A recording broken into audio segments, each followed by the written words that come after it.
Yomoni, leader français de la gestion d'épargne en ligne, présente Sud Radio, Osez investir, Thomas Binet. Bon, maintenant qu'on a gagné beaucoup d'argent, on va le placer. On le place dans quoi, Thomas ? Eh bien d'abord, on va se poser une question, mon cher Jean-Marie. Est-ce qu'on peut acheter son logement sans apport financier ? Est-ce possible ? On va essayer d'y répondre.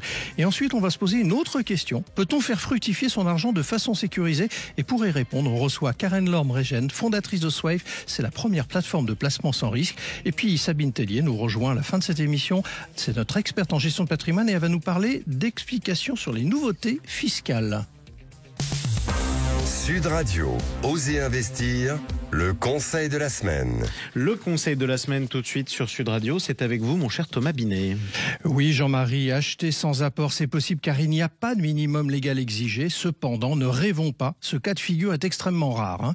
Les banques demandent au moins 10% d'apport pour couvrir les frais annexes à la vente. Ça s'appelle les frais de notaire, qu'on appelle communément aussi les droits de mutation et les assurances. Mais ce qui est sûr, c'est que plus on veut en avoir recours au crédit, plus il faut avoir un dossier solide, des revenus stables et suffisants pour couvrir l'emprunt, il faut un emploi en CDI, c'est préférable, une gestion financière irréprochable, donc pas de découvert, peu de crédit en cours. Et il faudra que vous fassiez attention, si vous jouez au jeu de hasard, ils vont regarder vos relevés bancaires. Et si vous jouez au loto et vous avez des abonnements, et ben ça, ils vont le mettre en avant. Ils vont vous dire qu'il ne faut pas. Voilà. Exactement. Et donc, ils ne vous prêteront pas. L'objectif pour la banque, c'est de limiter son risque. Vous avez bien compris, elle va privilégier les profits rassurants. Bon, on fera attention à tout ça. Est-ce que c'est une bonne ou une mauvaise idée de tenter un achat sans apport ? Les avantages et les inconvénients, c'est quoi ? Ça dépend vraiment de la situation de chacun. L'avantage principal, c'est que vous conservez votre épargne pour d'autres projets ou pour faire face à des imprévus de la vie. En revanche, pour les investisseurs locatifs, c'est un bon moyen d'utiliser l'effet de levier du crédit en empruntant sans immobiliser son capital. En revanche, il y a des inconvénients sans apport. Vous empruntez donc plus, donc le coût total du crédit est plus élevé avec des intérêts plus importants. De plus, certaines banques appliquent des taux d'intérêt un peu plus élevés aux emprunteurs sans apport. Ouais, logique. Alors si je suis primo-accédant pour ma résidence principale, j'achète un bien pour la première fois, j'ai pas beaucoup d'épargne. Comment je m'y prends ? Il est vrai que pour les jeunes qui veulent acquérir un bien, ce n'est pas simple, mais pour autant, ce n'est pas impossible. L'apport personnel est nécessaire, mais il peut être complété par des prêts aidés et réglementés en fonction de la situation de la personne. Moi, je vais me concentrer ce matin pour vous parler d'un en particulier, le prêt à taux zéro, qui est accordé en complément du crédit immobilier et est soumis à des conditions de revenus. Il permet de financer entre 20 à 50% du prix du bien immobilier, mais attention, les règles d'attribution pour un achat dans le neuf changent au 1er avril 2025. Cela concernera dorénavant aussi bien les appartements que les maisons neuves et sans restriction territoriale. Ce dispositif va courir jusqu'au 31 décembre 2027, mais en revanche, il n'impacte pas les dispositions connues dans l'ancien. Bon, mais c'est bon à savoir. Tout de suite, on accueille votre invité. Haussmann Executive Search, leader du recrutement sur les métiers de la finance et de l'immobilier, présente Sud Radio, Osez investir, l'invité. Karen Lorme-Régène, bienvenue sur Sud Radio. Vous êtes fondatrice de Swive, première plateforme de placement sans risque lancée en 2025. Vous offrez aux Français des solutions de placement sécurisées. Vous êtes l'invité de Thomas Binet. 1300 milliards d'euros dorment sur les comptes courants des particuliers et des entreprises. C'est une somme colossale. Ça ne rapporte absolument rien aux particuliers. En revanche, aux banques, ça rapporte un peu ? Tout à fait. En fait, cet argent qui ne rapporte rien aux particuliers, puisque les comptes courants des particuliers et des entreprises ne sont pas rémunérés, rapporte aux banques, puisque les banques ont le droit de le déposer à la Banque Centrale Européenne tous les soirs et d'être rémunérés à ce qu'on appelle le taux sans risque, le taux de facilité. Donc ça a rapporté à peu près 50 milliards d'euros l'année dernière, en 2024, et à peu près la même chose sur l'année 2023. Qui aurait pu être réfléchi vers les Français d'une certaine manière, mais qui ne l'a pas été. Précisons justement, vous parlez des Français, que sur les 1300 milliards, il y a 600 quand même milliards qui sont pour les particuliers et 700 pour les entreprises. Karen Laure, les Français craignent de perdre leur argent, du coup ils ne prennent pas de risque. C'est ça qu'on peut retenir de la situation ? Ouais, tout à fait. Je pense que c'est un bon résumé. Je pense qu'en France, on a peur de prendre des risques. On a vraiment on n'a pas eu la culture de la prise de risque des marchés actions, crypto, etc. Et donc, résultat des courses, c'est qu'au moins le compte courant, c'est un placement qui est sécurisé. On sait qu'on va pas perdre son argent, on sait qu'il est à portée de main, donc il est disponible et il est garanti. Et c'est un peu les deux craintes qui inhibent un peu les gens et les freins psychologiques à l'investissement. C'est j'ai peur de perdre mon argent et j'ai peur de l'immobiliser. Bon, j'ai bien compris, mais dans le même temps, on voit quand même qu'il y a des solutions qui sont sécurisées. J'en pense au livret A ou d'autres produits souples de cette nature. Ouais, alors le livret A, c'est effectivement le placement préféré des Français. Il y a 85% des gens qui en ont un. et c'est liquide et garanti, mais c'est de l'épargne réglementée, donc réglementée par les cases, ce qui fait qu'on a des limitations. Donc on est limité à un livret par personne et ce livret est plafonné à 22 950 € par livret. Une fois qu'on est arrivé à bout de ce plafond, on peut plus l'utiliser. Et donc nous, quelque part, avec Swave, en étant la première plateforme dédiée au placement sans risque, on crée une plateforme où on peut accéder à des placements de ce type, mais sans limite, sans limitation de montant. Voilà. Alors, on parle des Français et peut-être de leur incohérence, si je peux le dire ainsi, quelquefois, face à l'argent, parce qu'ils ont aussi la crainte de voir leur argent non disponible par des placements qui bloquent leur argent. Donc, ils veulent la sécurité, ils veulent la rentabilité, ils veulent la souplesse, ils veulent la durée. Comment on fait ? Donc c'est vrai que c'est difficile de concilier tout ça, mais en tout cas, il y a quand même une possibilité et qui est en réalité méconnue, c'est de sécuriser des rendements. Alors on parle pas de 15-20% par an, on parle de 2,5, 3% par an, mais de sécuriser des rendements sans prendre aucun risque. Et donc quelque part, on peut avoir le beurre et l'argent du beurre si on se contente d'un rendement raisonnable. Et nous, notre conviction chez Swave, c'est que spécifiquement, les Français préfèrent sécuriser 2,5-3% par an et dormir tranquille plutôt que d'avoir des sueurs froides et d'investir sur des marchés actions. On peut avoir plus 20%, moins 30% et voilà.